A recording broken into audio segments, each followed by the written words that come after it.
Hi, and welcome back to Marriage Sensation. We're a marriage ministry located out of our church, New Life at Calvary, East 79th and Euclid Avenue in Cleveland, Ohio. I'm Walter Glenn. And I'm Katie Glenn. And we're delighted to have you with us today. Today we're going to talk about a subject, what happens when our emotions don't match as spouses? What happens when that happens, when our emotions just don't match up?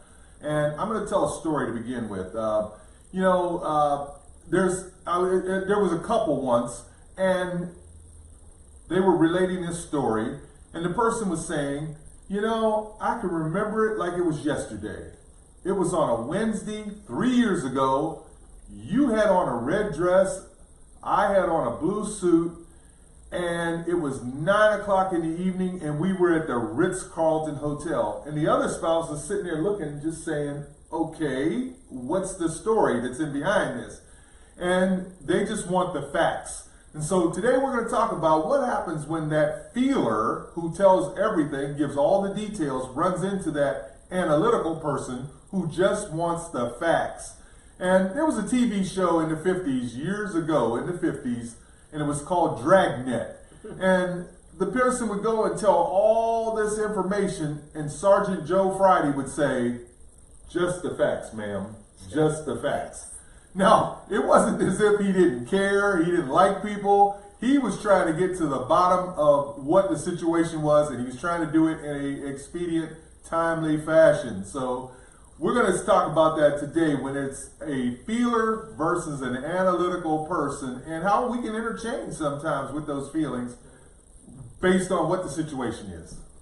So as Walter said before, opposites attract, and you always have one person who's the emotional person and the other person who's a little less emotional than that's a good way to say the spouse. Yeah, not so analytical, but a little less emotion. And that you wind up having different feelings and different emotional levels. And that can, sometimes clash in a marriage. Amen. But most marriages, that's what you find. Something is you're attracted to a person who's just a little bit more mild-mannered and doesn't get all upset when things don't go right. And I can tell you, Katie, part of the reason why, we don't all come from the same backgrounds. Right, exactly. We don't all come from the same grid. We don't all see things, we weren't raised the same way. Mm-hmm. So what is very upsetting to one person, another person thinks, well, that wasn't too much. That wasn't much of nothing. That was okay. Right. And so. Yeah. And then let me jump in. Go ahead. Then you also have the person, the one spouse who is very affectionate. They're a hugger. They're a kisser. They're thoughtful. They remember birthdays and anniversaries. And then you have the other person who's sort of perceived as being emotionless, because these things just don't excite them, or they don't even think about it. Doesn't hold the same meaning.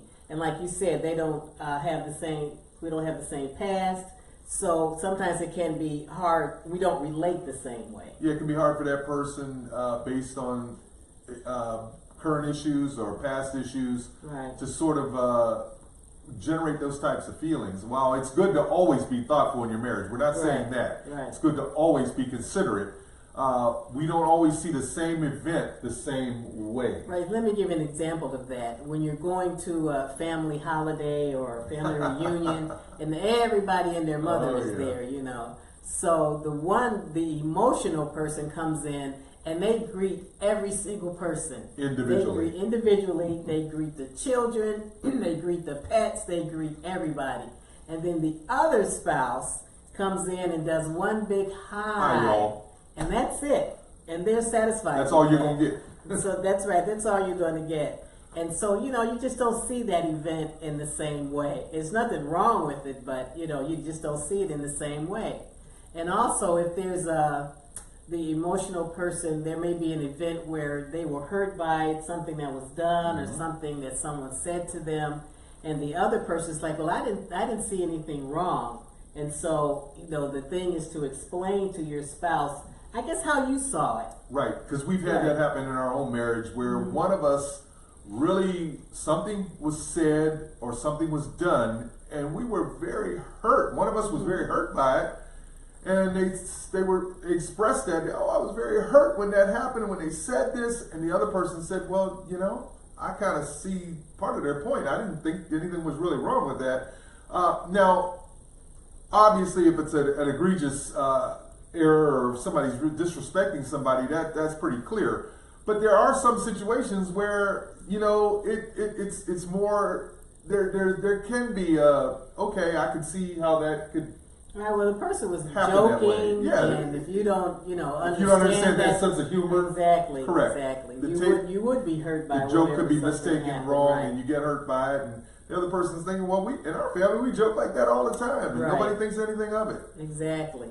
So another thing we have to do in regard to that is provide an environment where there's a safe space in your home, absolutely, where you can talk about your feelings.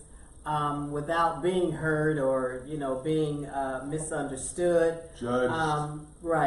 Judged by, you know, how you were feeling about something. And what your spouse can do is you can help each other if you're both running into that situation. Help each other process through those hurts and pains and feelings by asking clarifying questions. Yeah. Just asking something like, you know, why did that make you sad? Well, let's go through one. Katie, I'm feeling sad today. You know, why are you feeling sad? It's been a lovely day. Yeah, and let me tell you why I'm feeling sad. And see, now, those are clarifying questions that help us process through it. She didn't invalidate me like, okay, you shouldn't be feeling sad. We had a great day, you know. She said, well, why are you feeling sad? I don't understand. You know, there was no invalidation going on there. There were questions that sort of get to why I'm feeling the way I'm feeling. Because we shouldn't, as spouses, invalidate our spouse. We should affirm them and let them know, okay, you're feeling sad. Now let's get to the root cause of that. And another thing is not to put a time limit on how a person feels. You know, somebody may be hurt, and it may take them weeks or whatever to kind of get over that.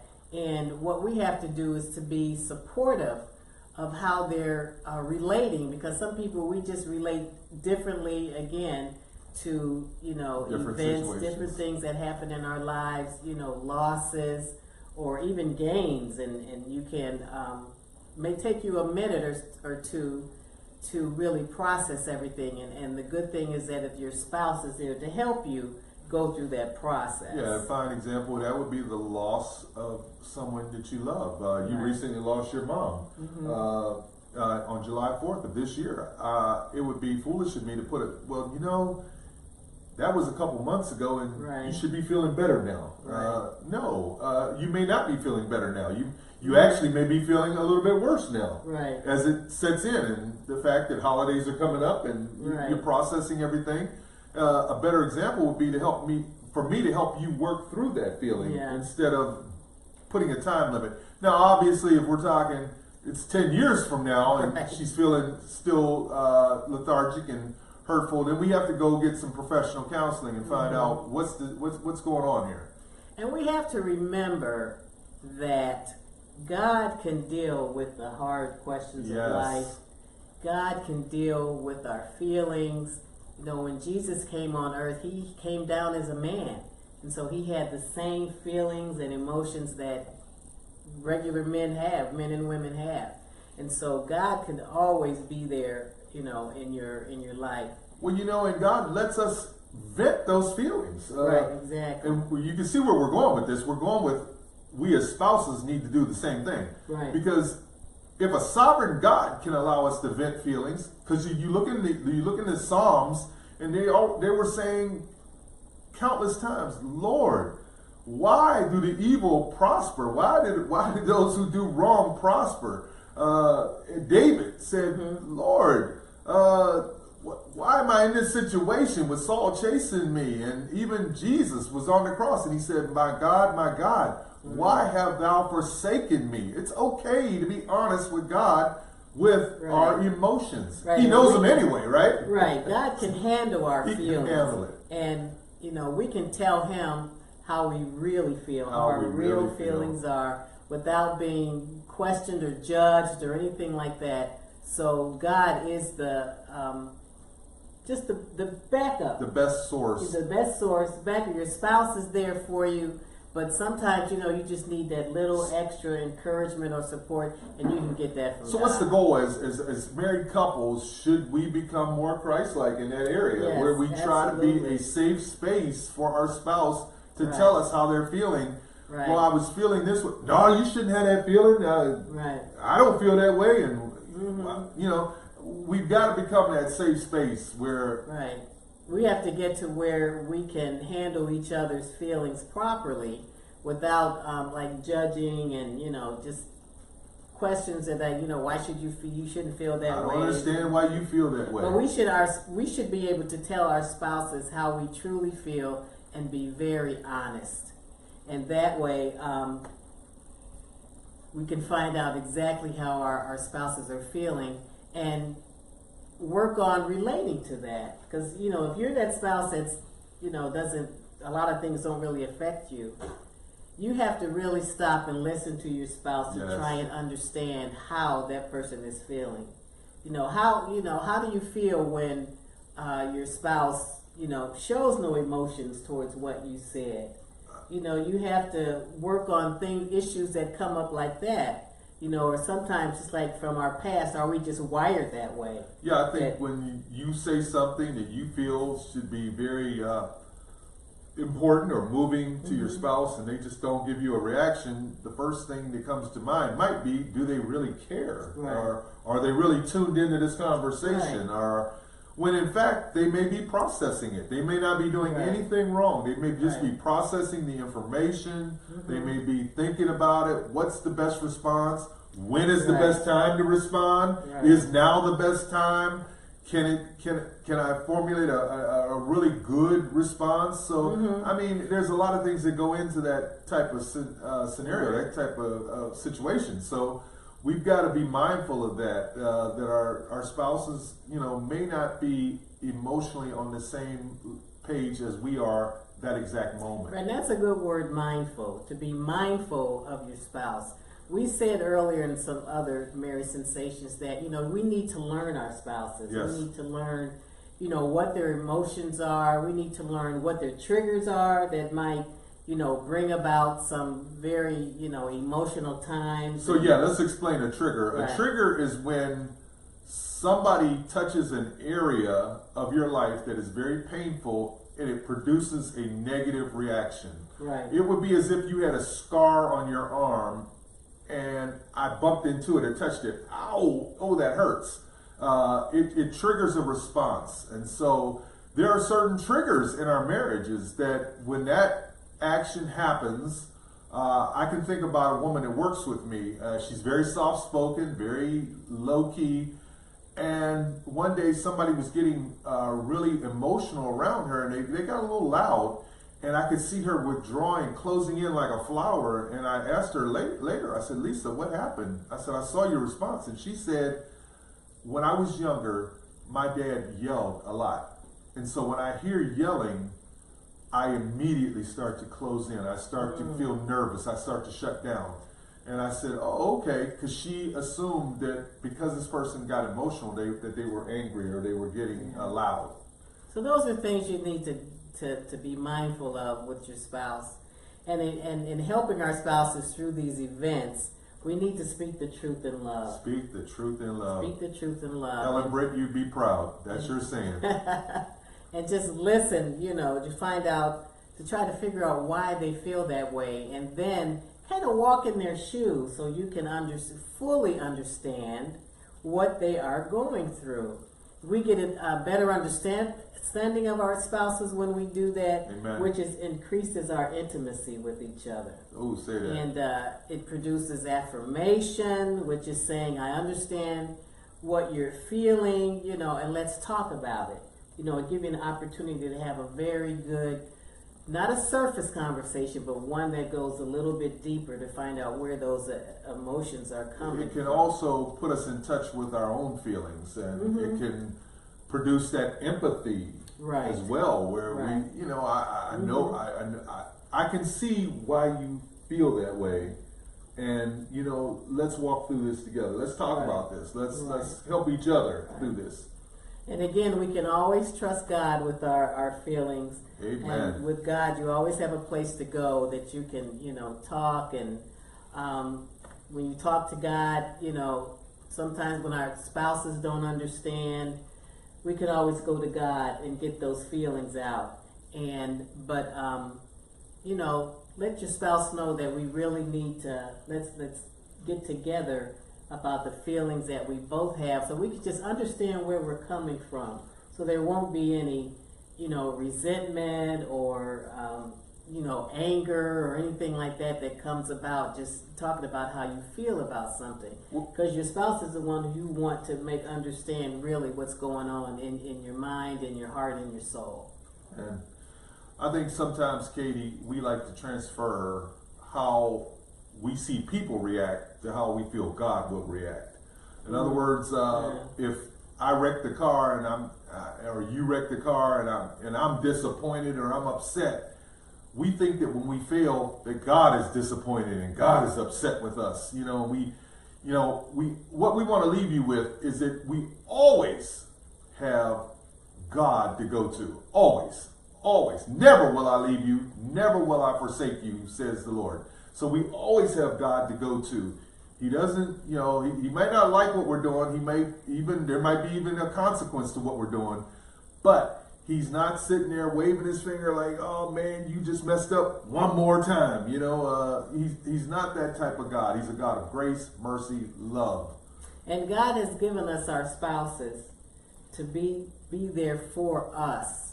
And that someone that we can turn to, someone that we become intimate with, someone that we can share our feelings and not worry about being judged or, being questioned about, why do you feel that way? Right, exactly. How can you feel that way? That. Exactly. We want a spouse. I never felt that way. Right, a spouse who is going to try and be mindful of what you're feeling and try to understand what you're going through. So even though the opposites attract, we can work on, and they do, we can always work that out by expressing our feelings and talking out our feelings and just being close to each other and having those deep conversations. Now I want to speak a moment to the men. Men, I want to talk to you from my heart to your heart. There are times when we as men can be harsh. We can be a little bit, it comes off as cold and it comes off as sometimes uncaring. We need to change that. We need to be men of empathy. We need to be men of understanding. And Scripture speaks of wisdom, knowledge, and understanding. We need to have all of them. And we need to have affirmation. We need to put ourselves in our spouse's shoes. And I understand that sometimes it can be the reverse of that. It can be the woman that comes off like that. But men, generally speaking, we need to be tender with our wives. We need to be considerate. We need to be kind. The tone Women, of your voices. The tone. Ooh, I get told that. Watch your tone. Watch your tone. And I respect that, because sometimes I'm just excited. I'm not angry. Mm-hmm. So I get that. And I think what a woman really wants to feel is that you're kind to her. Right. That you are absolutely kind to her. She'd love that better than probably a mink coat or a vacation in Hawaii. If you're kind every single day and add in the mink coat and the vacation in Hawaii, but be kind. So we have a charge for all of our couples, and including ourselves. Yes. Is to become more Christ-like in our behavior, in our tone, in our understanding, in our mindfulness of our spouses each and every day. Yeah, we recognize that we are wired differently. We recognize that some of us have, like you said, there's the affectionate, the hugger, and there's the other person who's like, okay, that was enough. Yeah. We hugged long enough. But we have to get to that point where we love each other enough that we're willing to compromise, we're willing to sacrifice how we feel in that situation and look at how our spouse feels. Right. Scripture says, do not consider yourself more highly than you ought to, but consider others. Consider your spouse. When you're thinking, when we're going through a situation, when we're going through an action, when something goes wrong, when things are going right, we need to consider our spouse. So thank you. Thank you for being with us and joining us today.